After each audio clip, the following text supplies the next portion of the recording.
a very important car that you guys have been going crazy about is the Hyundai Kona. Now, this is just a teaser because in a couple weeks, Thomas is going to have a test car and we're going to do our full-length review. But right here, right now, I am joined by Mr. Brandon, who is the product communication manager at the Hyundai Group. He's going to be talking to us about what makes the Kona a good car, what's new about it, what are your takeaway points for the new car? Yeah, the 2018 Kona has a bold design, it has advanced technology and utility. Now let's talk about the design. As you can see, it has a bold front end. Also, when the designers were designing and sketching it, they were inspired by hockey and the armor that they create. And you can see that in the side profile. And also, they were also looking at animals, how they pounce on their prey. So when you look at the profile, it looks like it's going to jump out. Mm-hmm. So we're very excited about the exterior design. Regarding technology, there's a lot of, in this type of segment, people are downsizing from larger vehicles because maybe they don't need all the utility that they once had. So, but they're used to the technology. So this vehicle has a standard 7-inch screen with Apple CarPlay and Android Auto. Mm-hmm. That smartphone integration. Also, for this type of vehicle, it has a heads-up display. And what that does is it alerts you if there's a vehicle in your blind spot on the heads-up display. And also miles per hour and multiple warnings on the screen. So you don't even have to take your eyes off of the road. It's on the heads-up display. Mm-hmm. There's also rain-sensing wipers. That's a luxury feature, but we wanted to include that because that's what buyers are looking for. Now, just similar to any SUV, it has a higher ground clearance, and people like to ride up high. And also, we developed this. Safety is important for this type of vehicle, mm-hmm. and we developed this to have the highest crash test scores. So we're forecasted to get the NHTSA 5-star and the highest rating on NAIAS. So we're very excited about this car. The Kona delivers on design, technology, utility, and safety. Well, that is fantastic. Now, one more question is, of course, I know the Kona is an all-new car, but is it based on any of the current Hyundai Group's lineup?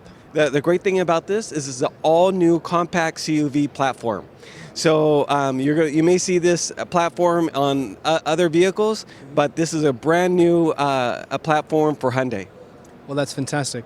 And one more question before I let you go. What is your favorite thing about the new car? What do you think has been the biggest leap or biggest change from Hyundai's in terms of design or in terms of driving dynamics or just overall philosophy?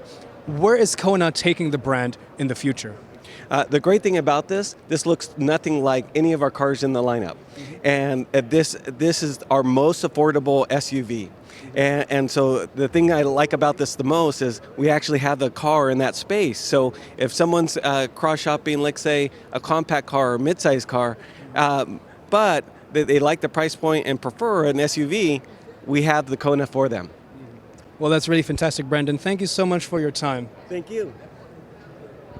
As Brandon said, this design is very new and very fresh for Hyundai. It kind of reminds me of a Citroën, simply because the daytime running lights are on the top and the actual headlights are further down where you would perhaps expect the fog lamps to be. But of course, the proportion of all of this is a little bit different.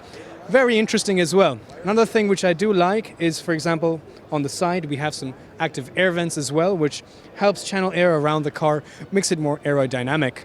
Towards the center, we have that large, typical Hyundai grille, which is very hexagonal. There's 1, 2, 3, 4, 6 sides, of course, so it is very hexagonal. And on the top, we have another interesting design line. This is not a vent, it is completely blocked off. It's just an interesting design element. And the lower part of the bumper has those fog lamps as well as some more sensors for the adaptive cruise control. So the logo is three-dimensional. It does go through the grille. So overall, the design retains a lot of the Hyundai characteristics, like with the grille, but at the same time, with the headlights, I think brings a lot more fresh appeal to this car. The Hyundai Kona is 164 inches or 4.1 meters long, and it does look like a fairly long car, but it also has that hatchback crossover look and appeal to it as well. First off, this part of the bumper and the squared off wheel arches are clad with black plastic. That's a dead giveaway that this is an off-road capable car. As you can see, we do have some more gap over here, which means that the ride height is a little bit higher than a standard hatchback. Should help in off-road driving. These wheels are, let's see, 18 inches. Nice, it's a lot more sober than the Veloster, which has those sharp edges in one of the options at least. It's a little bit more cleaner in design, very flower petal-like. As we go down the side, a very sleek rear view mirror, and we have some more off-road styled bumpers in the bottom with these cutaways on the side. There's about 3 of them and a strip of shiny chrome. The door handle is in line with this little well over here. There's one design line which goes all the way across the body, and the door handles are below that. Very smooth design. It's not so edgy, but I think it has a nice taste to it. Of course, roof rails to give that SUV-esque design theme, and a fairly straightforward sloping hatchback. Over here we have a different grey colored Kona, although I personally prefer the red one over there. I think it's a lot more engaging to look at. But let's take a look at the back. The rear taillights also are very similar in design concept to the front headlamp cluster as well. We have that one stretch of very horizontal lights on the top, in this case the brake lights, but the indicator lights, the reflectors and the rear reversing lights are all nestled away in a larger cluster together in the bottom, which is flanked by this grey outer frame, which is pretty interesting. We have a strip of chrome running on the top of the number plate housing area. And as we go further down, we have a more basic looking grey straightforward bumper. There are no exhaust tips to be visible over here. The only one is over here on the right hand side. Let's take a look underneath. Inside, we have a rear view camera over here. Well, this is a very large opening. Thanks to the hatchback design, your entry area is very large. The boot, however, to me, at first glance, seems a bit shallow. It doesn't seem to have too much depth going inside. And there's also a max load of 60 kilograms sign over here. Now, I don't think it's going to be that less, but 60 kilograms is not so much. A couple suitcases will just about be 60 kilograms. But I think it's not too bad. Underneath, we have some more trays to stow away some more items. And you have a space saver wheel with the replacement jack kit. And finally, well, although the seats can be flipped down, there are no toggles or latches anywhere around here that I can see at least to flip them down. But of course you can remove the parcel tray shelf with these strings over here, and then it's easier to access the latches that way to topple the seats. As you can see, it folds in a 60-40 fashion. All right, let's hop inside of the car. The door opens fairly wide. It's a pretty large opening to get inside. The materials on the top are pretty hard, unfortunately. Materials over here are a little bit better. They have a little bit of padding. So does the armrest over here. But as we go down, it's still hard plastic. Let's get inside. It's very easy to get inside this car. Has a taller body, has a higher ride height, so getting inside is a breeze. My seat, in this case, if you look down over here on yours, is adjustable electronically for reclining and up and down, and that's about it. Seat materials are also pretty nice. Some perforated materials in the middle. They are fairly comfortable. They're very wide, so it's easy to find a comfortable seating position. On the driver's seat, there's also lumbar support adjustment. Let me get into my driving position. Let's see. There we go. And the steering column, let's see. Yes, it's fully adjustable. Unlike the other car that we saw recently, this one is adjustable for reach and rake. On my door, we have controls for the windows and the mirrors, which are automatic. The steering wheel itself is pretty nice. It's a little bit thinner than some other cars that we usually see, but the grip is fairly nice. It's really nicely contoured, so you can easily put your fingers around and grip. There are no paddle shifters. And actually, overall, the steering wheel is a little bit smaller than usual, and I personally like smaller steering wheels. Usually, for example, Volkswagen steering wheels are a little bit larger in general, even on the Polo, for example. And I always like a smaller steering wheel because that makes the car feel a lot more nimble and sporty.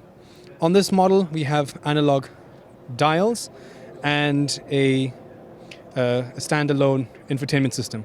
Hop inside and let's take a closer look. Infotainment system stands up outwards, kind of like BMW cars, kind of similar to that. Unfortunately, I do not have the key fob with me and the car has been turned off, so I can't really show you anything. But like I said, don't worry, just hold your horses. Thomas will be driving this car very shortly and we will have a full review of that soon. Air conditioning vents, hazard lights over here. Controls for a single climate control unit on this side. Of course, I'm sure there'll be displays over here. Nice toggle switches, or at least toggle style switches over here for the vent control. Down here we have a conductive charger for the phone, 12-volt power socket, auxiliary port, USB, and another 12-volt power socket over there. Drive mode selector, your 7-speed dual clutch transmission. I do believe that's the one here. Hopefully Thomas will be able to verify that. Seat heater buttons, and very interestingly, we have a central diff lock. That's really cool. That's really great to see on a small compact crossover SUV that there is an actual diff lock. I want to understand what kind of a diff lock this is. Is this a Haldex-based all-wheel drive system, or is there a separate kind of transfer case? I will want to see this. I will also watch Thomas's review. We'll learn more about that. There's also more driver assistance systems like hill descent control, cruise control, things like that. Manual handbrake over here. Cup holders. A large armrest in the middle. There is this interesting thing over here, which is, I guess, part of the handbrake mechanism. Kind of eats up into the space of the cubby hole. Let's give it the shake test. It's not too bad, I would say. There is a little bit of flex thanks to this plastic, and this being one long piece, it does wiggle a little bit. And lastly, if you look up here, there is the panoramic sunroof and a sunglasses cubby hole. All right, let's hop inside the back seat really quickly. Door opens fairly wide. The entry is also not too bad. It's not that narrow. Door materials on the top are again hard. This is a little bit more soft. So is this. And we go back down to hard plastics over here. A place to keep your water bottle and the sound system speaker. Getting inside is very easy. Tall body, higher ride height. You know the drill by now. The seat here is okay. I wouldn't say it's that spacious. Unfortunately, this seat is set to my driving position, as we just saw, and I don't have all that leg room. Honestly, I can slide my feet under the seat quite comfortably, but knee room is just about adequate. As you can see on this side, it does have some cutouts and scoops here to liberate some more space, as well as a pouch, but overall, unless I'm sitting completely straight upright, if I slouch a little bit, my knee's already kicking the front seat. So, even though it's 4.1 meters long, it doesn't really translate to a lot of rear seat room. On the plus side, there is not a very large transmission tunnel, even though this is four-wheel drive, but there is no air conditioning vents in this either. We will again have to see if there is in the different version, we'll have an upgraded package which will have rear air conditioning vents. Thomas will tell you guys about that. The middle seat is actually a no-go for me. Again, because of these very cramped space in the back, my knees are really kicking into these seats, and it's very uncomfortable. I would say this is a 2+2 only. You have ISOFIX points for child seats, an armrest in the middle as well with some cup holders. And, well, yeah, I do wish that the rear passenger space was a little bit better, honestly. But apart from that, I think the back seat is okay. The Hyundai Kona is an interesting car. It's a big departure, or at least it's a refresh in the way they've designing their cars. Has a little bit of a different headlight cluster unit to it, different overall philosophy. It's an all-new platform, an all-new car ground up, and overall, it's supposed to be a very important car for Hyundai. I do understand that there's a lot of things that I need to still find out about this car, but I'm going to keep all that in suspense for you guys. Today's just a teaser preview.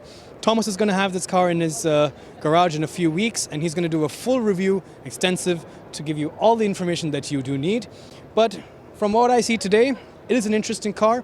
I do wish the seat in the back, the space in the back seat was a little bit better. I found it to be a little bit too cramped. I think they could have maybe packaged this a little bit better to liberate some more space in the back. But thanks to that diff lock that I saw near the gear console, perhaps this car does mean business, and it is pretty capable off-road. But let's see what Thomas has to say about it. Stay with us.